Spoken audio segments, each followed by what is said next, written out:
Hello बच्चों। इस class में अब हम अपना एक नया चैप्टर स्टार्ट कर रहे हैं, अकाउंटिंग प्रिंसिपल्स। मतलब अकाउंट्स को बनाते टाइम किन किन सिद्धांतों का पालन करना चाहिए। इस चैप्टर में अब हम उन सब चीज़ों की बात करेंगे। प्रिंसिपल्स का मतलब आपको पता है सिद्धांत होते हैं, और सिद्धांत कौन से वाले? अकाउंट्स के सिद्धांत। मतलब अकाउंट्स बना रहे हैं जब हम अपने सारे खर्चों को रिकॉर्ड कर रहे हैं, हम अपनी सारी इनकम्स को रिकॉर्ड कर रहे हैं। बाद में एक्सपेंसेस और रिवेन्यूज़, यानी कि इनकम और एक्सपेंस को माइनस प्लस करने के बाद, उनका डिफरेंस देखने के बाद, अगर हमारी इनकम ज़्यादा है तो हमने अपना प्रॉफिट बता दिया, अगर हमारी इनकम कम है तो हमने अपना लॉस बता दिया। तो हम जो भी हम अपने बही खाते बनाते हैं, जो भी हम अपने सारे अकाउंट्स बनाते हैं, तो उन अकाउंट्स को बनाते टाइम हमें कुछ प्रिंसिपल्स को फॉलो करना पड़ता है, कुछ मुख्य बातों को ध्यान दे करके चलना पड़ता है। और ये अकेले हमें नहीं, हमारे जैसे जितने भी लोग हैं सबके सब इन्हीं प्रिंसिपल्स को फॉलो करते ही करते हैं। चाहे रिलायंस की कंपनी में देखा जाए, चाहे ABC लिमिटेड में देखा जाए, चाहे तुम्हारी एक छोटी सी शॉप हो और चाहे बड़ी सी कोई फैक्ट्री हो, सबके अंदर इन अकाउंटिंग प्रिंसिपल्स को फॉलो किया जाता है। तो ये कितने टाइप के होते हैं? ये है 2 टाइप के। एक है अकाउंटिंग कॉन्सेप्ट्स, इन्हीं को हम अकाउंटिंग एजम्पशंस भी कहते हैं। 7-8 हैं, उनके बारे में एक एक करके बताता जाऊंगा। और दूसरे होते हैं आपके अकाउंटिंग कन्वेंशंस, वो 2-3 ही हैं, उनके बारे में भी बताऊंगा। तो सबसे पहले हम बात कर रहे हैं अकाउंटिंग प्रिंसिपल्स में अकाउंटिंग कॉन्सेप्ट्स की या फिर अकाउंटिंग एजम्पशंस की। ज़्यादा टेंशन लेने की ज़रूरत नहीं है। आपसे अकाउंटिंग कॉन्सेप्ट पूछा जा रहा है तो जो 7-8 हैं उनके नाम लिख देना। अगर पर्टिकुलर गोइंग कंसर्न या फिर मनी मेजरमेंट कॉन्सेप्ट, उन सब चीज़ों के बारे में पूछा जाता है तो आप उनकी डेफिनेशन लिखोगे, उसका एग्जाम्पल लिखोगे। खैर, ये इतना दिक्कत वाली बात नहीं, आपको ये चीज़ समझ में आनी चाहिए कि गोइंग कंसर्न कॉन्सेप्ट क्या है, मनी मेजरमेंट कॉन्सेप्ट क्या है, एक्रूअल कॉन्सेप्ट क्या है, कॉस्ट कॉन्सेप्ट क्या है, रेवेन्यू रिकॉग्निशन कॉन्सेप्ट क्या है। तो जो मैं एक एक करके बता रहा हूँ उनके मीनिंग आपको क्लियर होने चाहिए। बस आप ये मान लो कि हम अकाउंटिंग प्रिंसिपल का एक चैप्टर पढ़ रहे हैं, उसमें ये सारे पॉइंट्स हैं। जैसे मैंने आपको बेसिक अकाउंटिंग टर्म समझाया था, उसमें फिर डेटर, क्रेडिटर, BR, BP, उन सब के बारे में बताया था। उसी तरह से आप मान लीजिए कि अकाउंटिंग प्रिंसिपल नाम का एक चैप्टर है, उसमें मैं आपको नंबर 1 गोइंग कंसर्न कॉन्सेप्ट समझा रहा हूँ। तो मेन सबसे अब आप अपना टारगेट इस पर रखिए कि गोइंग कंसर्न कॉन्सेप्ट क्या है। तो गोइंग कंसर्न कॉन्सेप्ट क्या है? चालू व्यापार की अवधारणा। चालू व्यापार मतलब कि जो हमारा बिजनेस है वो रेगुलर बेस पे चलेगा या फिर 1 साल बाद ख़त्म हो जाएगा। आप खुद सोचिए कि जो आप रिकॉर्ड बनाते हो वो क्या केवल 1 साल के लिए, मतलब क्या आप ये मान करके चलिए जो आपने बिजनेस खोला है क्या केवल 6 महीने के लिए, 1 साल के लिए खोला है, उसके बाद क्या आप बिजनेस बंद करने वाले हो? कोई भी दुकानदार अपनी जो शॉप ओपन करता है उसे पता नहीं कि दुकान चलेगी नहीं चलेगी, लेकिन फिर भी उसे उम्मीद क्या रहती है कि उसकी दुकान रेगुलर बेस पर चलती रहेगी। कोई भी फैक्ट्री खोली जाती है, उसमें 10 मशीनरी लगाई जाती है, 7-8 लेबर को बुलाया जाता है काम करने के लिए, रॉ मटेरियल परचेज किया जाता है, उसके बाद माल बनाया जाता है, उसके बाद माल बेचा जाता है। तो किस उम्मीद से बनाया जाता है? यही ना कि फैक्ट्री रेगुलर चलती रहेगी, ठीक है ना। तो जो हमारे यहाँ, जो भी हम अपनी फैक्ट्री चला रहे हैं, जो भी हम अपनी शॉप चला रहे हैं, जो भी हम काम धंधा कर रहे हैं, ठीक है, तो वो उसका क्या रहता है कि हम ये उम्मीद करके चलते हैं कि ये बिजनेस या ये जो हमारा काम धंधा है ये रेगुलर बेस पर चलता रहेगा। हमने अपनी फैक्ट्री में कोई एक मशीनरी खरीदी, उसकी लाइफ केवल 5 साल है, तो 5 साल बाद उस मशीनरी को चेंज करना पड़ेगा, कोई नई मशीनरी लेकर के आएंगे। लेकिन मशीनरी के चलने ना चलने से बिजनेस का चलना रुक तो नहीं जाता। मशीनरी अपना एक अलग कॉन्सेप्ट है, बिजनेस का चलना अपना एक अलग कॉन्सेप्ट है। तो मशीनरी का हमें पता है कि वो 5 साल ही चलेगी, लेकिन बिजनेस का हम क्यों उम्मीद लेकर के चलते हैं कि बिजनेस रेगुलर बेस पर चलता रहे। तो मशीनरी हो सकता है कम टाइम के लिए चले, मशीनरी हो सकता है 5 की जगह 6 साल चले, लेकिन हम अपने बिजनेस के बारे में हमेशा यही उम्मीद करके चलते हैं कि बिजनेस रेगुलर बेस पर चलता रहेगा। तो ये सबसे पहला हमारा था चालू व्यापार की अवधारणा, कि हमारा व्यापार या हमारा बिजनेस रेगुलर बेस पर चालू रहेगा ही रहेगा, हम ये उम्मीद करके चलते हैं। थोड़ा थियोटिकल एस्पेक्ट है तो आपको इसी तरह से समझना पड़ेगा। दूसरा है आपका पॉइंट कंसिस्टेंसी कॉन्सेप्ट।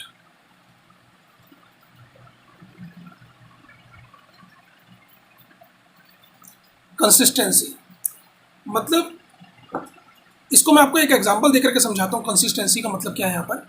मान लीजिए एबीसी लिमिटेड, थोड़ा लंबा एग्जांपल है, ध्यान से समझिएगा। ABC limited purchased A machinery for ₹5 lakh, 5 lakh रुपए की एक मशीनरी खरीदी। एक साल बाद इसकी वैल्यू कुछ ना कुछ कम होगी। अगर 5 लाख रुपए की मशीनरी खरीदी है ऑन 1 जनवरी 2012, तो एक साल बाद यानी कि 31 दिसंबर 2012 को इसकी वैल्यू कुछ ना कुछ कम होगी। आपको मैंने बताया था डेप्रिसिएशन होता है, जो स्थायी पूंजी का उपभोग किया जाता है, जो भी मूल्यह्रास होता है, जो भी घिसावट होता है, उसको हम क्या कहते हैं, मतलब क्या कहते हैं उसे, कि जब भी स्थायी कोई संपत्ति हो, कोई फिक्स्ड एसेट हो, मशीनरी हमारे लिए फिक्स्ड एसेट है, तो जब भी हम फिक्स्ड एसेट्स का प्रयोग करेंगे तो रेगुलर यूज़ करने की वजह से मशीनरी की वैल्यू कुछ ना कुछ कम होगी। तो 31 दिसंबर को उस मशीनरी की वैल्यू में कुछ ना कुछ कमी आएगी। तो ये हम परसेंटेज वाइज लेकर के चलते हैं। हर बिजनेस अपनी कुछ ना कुछ परसेंटेज मान करके चलता है कि हम डेप्रिसिएशन कितना लगाएंगे। Let suppose depreciation rate is 10% per annum. Depreciation का जो रेट है वो 10% पर एनम है। तो एक 2012 को मशीनरी की वैल्यू थी 5 लाख, लेस डेप्रिसिएशन लेस किया 10%, तो 50,000 रुपये लेस हो गया। 5 लाख पे 50,000 रुपये, यानी कि 5 लाख का 10%, तो 50,000 रुपये लेस किया। तो आज की डेट में हमारे पास वैल्यू कितनी रह गई, 4.5 लाख रुपये। ये वैल्यू कब आ गई हमारे पास, 1/1/2013। भाई एक साल पूरा बीता, तो अगले साल के शुरू में हमारे पास वैल्यू कितनी रह गई है, 4.5 लाख। इसी तरह से अगले साल भी डेप्रिसिएशन लगेगा 10%, अगले साल भी डेप्रिसिएशन लगेगा, फिर दोबारा से 50,000 रुपये लगा। अब कितनी वैल्यू रह गई, 4 लाख। ये वाली वैल्यू कब आई है, 1 जनवरी 2014 को। ये देखिए, पहले साल इतना था, दूसरे साल इतना रहा, तीसरे साल के शुरू में आपके पास वैल्यू कितनी बच गई है, 4 लाख। इसी तरह से डेप्रिसिएशन अब भी लगेगा 10%, 50,000, तो 3.5 लाख रुपए वैल्यू रह गई। ये वैल्यू आई हमारे पास 1 जनवरी 2015 को। चौथे साल के शुरू में हमारे पास वैल्यू कितनी रह गई है, 1 जनवरी 2015 को 3.5 लाख रुपए। इस साल भी डेप्रिसिएशन लगा 10%, तो 3 लाख रुपए। तो ये आपके पास वैल्यू आ गई 1 जनवरी 2016 को। यानी कि 4 साल हमने रेगुलर मशीनरी का प्रयोग किया, और फर्स्ट ईयर के एंड में, फर्स्ट ईयर के शुरू में हमारे पास वैल्यू थी 5 लाख, उसके बाद 4.5, उसके बाद 4, उसके बाद 3.5, और 4 साल बीतने के बाद 5वें साल के शुरू में आपके पास वैल्यू कितनी रह गई है, 3 लाख। आप देख सकते हो हर साल में डेप्रिसिएशन कितना लगा रहा हूँ, 10% लगा रहा हूँ। ठीक है, अब इसी चीज़ को दूसरे एंगल से समझते हैं। 1 जनवरी 2012 को मेरे पास मशीनरी थी 5 लाख की, इस पर डेप्रिसिएशन लेस किया। थोड़ा एग्जांपल लंबा है, मैं बार बार कह रहा हूँ, लेकिन ध्यान से समझिएगा। 50,000, तो 4.5 लाख की वैल्यू रह गई। ये आया आपके पास ऑन 1 जनवरी 2013, इसमें डेप्रिसिएशन लेस किया। लेकिन अब जो डेप्रिसिएशन लगाया है, मशीनरी कितने की है आपके पास, 4.5 लाख की। पहले मशीनरी थी 5 लाख, तो जो आपको मशीनरी की वैल्यू नज़र आ रही है, आपने उस मशीनरी की वैल्यू पे डेप्रिसिएशन लगाया, तो 50,000 आया। अब इस साल मैं 2013 की बात कर रहा हूँ, तो 2013 में आपके पास मशीनरी की वैल्यू कितनी बची है, 4.5 लाख। तो अब हम जब डेप्रिसिएशन लगा रहे हैं वो 4.5 लाख पर लगा रहे हैं, यानी कि जो वैल्यू आपको नज़र आ रही है, आप उस वैल्यू के ऊपर डेप्रिसिएशन लगाइए। इस साल वैल्यू कितनी नज़र आ रही थी, 5 लाख, तो आपने 5 लाख पे डेप्रिसिएशन लगाया। तो 50,000 आया। अब वैल्यू कितनी है? 4.5 लाख। तो जब 4.5 लाख पे डेप्रिसिएशन लगाया तो कितना आया? 45,000। तो वैल्यू कितनी बची? 4,05,000। ये आ गया आपके पास ऑन 1 जनवरी 2014। अब डेप्रिसिएशन लेस किया 10%, तो अब कितना आ गया? 40,500 रुपये। बात समझ में आ रही है? यहाँ पे जिस साल हम डेप्रिसिएशन लगा रहे हैं उस साल मशीनरी की वैल्यू है कितनी? तो हम लगा रहे हैं इस टाइम 12 के अंदर डेप्रिसिएशन, 2012 में डेप्रिसिएशन लगा रहे हैं। तो 2012 में मशीनरी कितने की नज़र आ रही है? 5 लाख की। तो हमने 5 लाख के ऊपर डेप्रिसिएशन लगाया। 2013 में डेप्रिसिएशन लगा रहे हैं, लगा तो 10% ही रहे हैं, लेकिन 2013 में हमें मशीनरी कितने की नज़र आ रही है? 4.5 लाख। तो 4.5 लाख का 10% 45,000। 2014 में डेप्रिसिएशन लगा रहे हैं, तो लगा तो 10% ही रहे हैं, लेकिन 2014 में डेप्रिसिएशन लगाते टाइम मशीनरी की वैल्यू कितनी है हमारे सामने? हमारे सामने तो 4,05,000 नज़र आ रही है। तो जब इस पर लगाया तो 40,500 आई डेप्रिसिएशन, तो इसको लेस किया।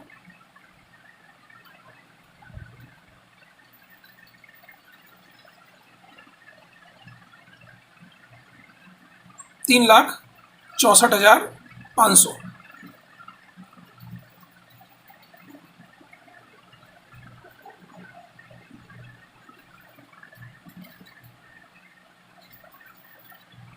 तो 3,64,500 हमारे पास बची हुई वैल्यू आई। ये आई है वैल्यू ऑन 1 अप्रैल 2015। इस बार फिर डेप्रिसिएशन लेस किया, लेस डेप्रिसिएशन 10%। तो अगेन हमारे सामने वैल्यू नज़र आ रही है 3,64,500। तो इसके ऊपर लगाएंगे तो कितना हो गया? 3,64,50। वैल्यू बच करके आई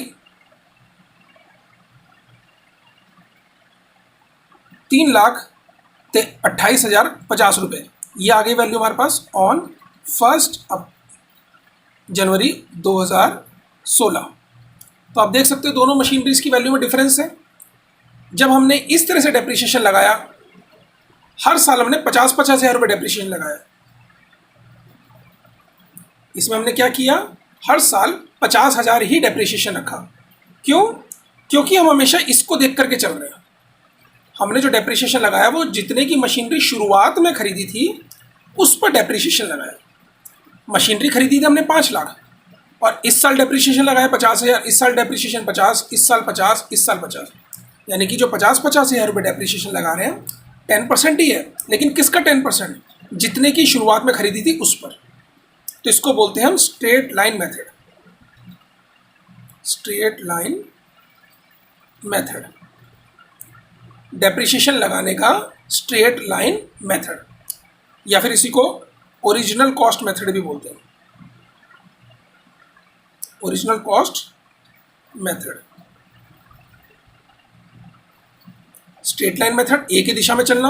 ओरिजिनल कॉस्ट मेथड, क्योंकि ओरिजिनली इसकी कॉस्ट कितनी थी? 5 लाख थी, तो आप 5 लाख पर ही डेप्रिसिएशन लगा रहे हो, इसे ओरिजिनल कॉस्ट कहते हैं। और जबकि यहाँ पर अगर आप देख रहे हो तो यहाँ पर क्या है? 5 लाख की खरीदी थी, तो इस साल हमारे पास है 5 लाख, तो हमने 5 लाख के ऊपर डेप्रिसिएशन लगाया। इस साल वैल्यू घट करके रह गई है 4.5 लाख, तो 4.5 के ऊपर डेप्रिसिएशन लगाया। इस साल घट करके वैल्यू यानी कि माइनस होकर के वैल्यू कितने की रह गई? 4,05,000, तो इस पर डेप्रिसिएशन लगाया। इस साल घट करके वैल्यू रह गई 3,64,500, तो इस पर डेप्रिसिएशन लगाया। यानी कि हर साल हम क्या कर रहे हैं? जो घटने के बाद जो वैल्यू आ रही है, देखो घटने के बाद जो वैल्यू आ रही है हम उसके ऊपर डेप्रिसिएशन लगा रहे हैं। वैल्यू ऑफ डेप्रिसिएशन जो है तो 10% ही रेट, लेकिन लगा किस पर रहे हैं? ओरिजिनल कॉस्ट पर नहीं। इस साल जितनी वैल्यू है उस पर, इस साल जितनी वैल्यू है उस पर, इस साल जितनी वैल्यू है उस पर, इस साल जितनी वैल्यू है उस पर। तो ये क्या कहलाता है हमारा? घटने के बाद जो वैल्यू बची, मशीनरी की वैल्यू जो घटाने के बाद बची है उसके ऊपर डेप्रिसिएशन लगाना। इसको बोलते हैं हम return down value method. Return down value method, घटने के बाद जो वैल्यू बची उसके ऊपर डेप्रिसिएशन लगाना। इसी का दूसरा नाम होता है हमारा diminishing balance method. Diminishing balance method. तो डेप्रिसिएशन लगाने के दो तरीके हैं, या तो हमेशा इसी वाली वैल्यू पे लगाते चले जाओ, इसको बोलते हैं हम ओरिजिनल कॉस्ट मेथड। और यहाँ पर क्या है, हर साल जो मशीनरी जो डेप्रिसिएशन लगानी है वो अलग अलग वैल्यू पे लगेगा, घटने के बाद जो वैल्यू आई है उस पर लगाना, इसलिए इसको क्या नाम दिया जाता है, रिटर्न डाउन वैल्यू मेथड या डिमिनिशिंग बैलेंस मेथड।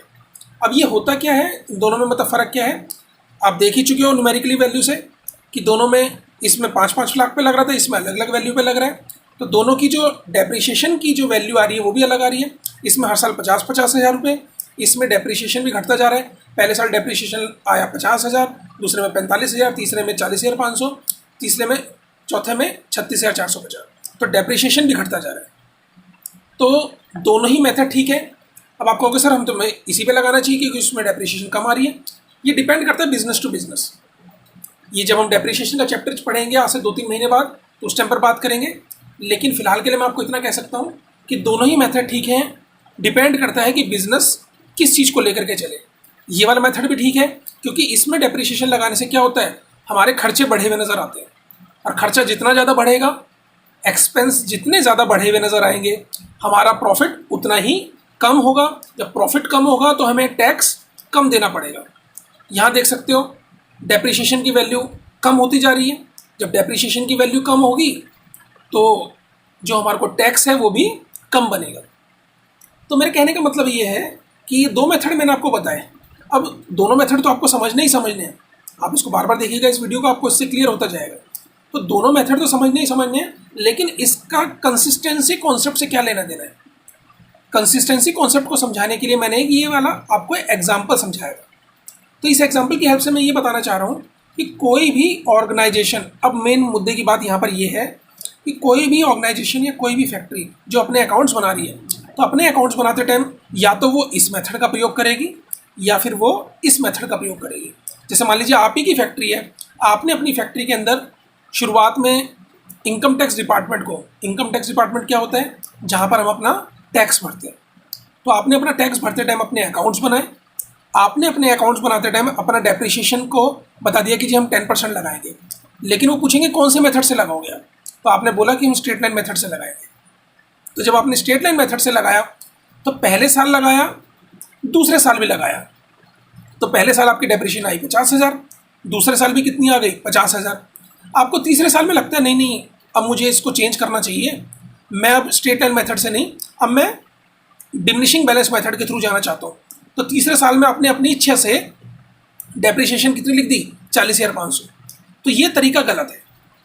आपने क्या करना है कि जब आपने स्ट्रेट लाइन मेथड का प्रयोग कर लिया है, शुरुआत में ही आपने बता दिया इस मशीनरी को खरीदते टाइम कि मैं इस मशीनरी पर स्ट्रेट लाइन मेथड का प्रयोग करना चाहता हूँ या करना चाहती हूँ, तो आपको इसी मेथड का प्रयोग ही करना पड़ेगा। आपको कंसिस्टेंट रहना पड़ेगा।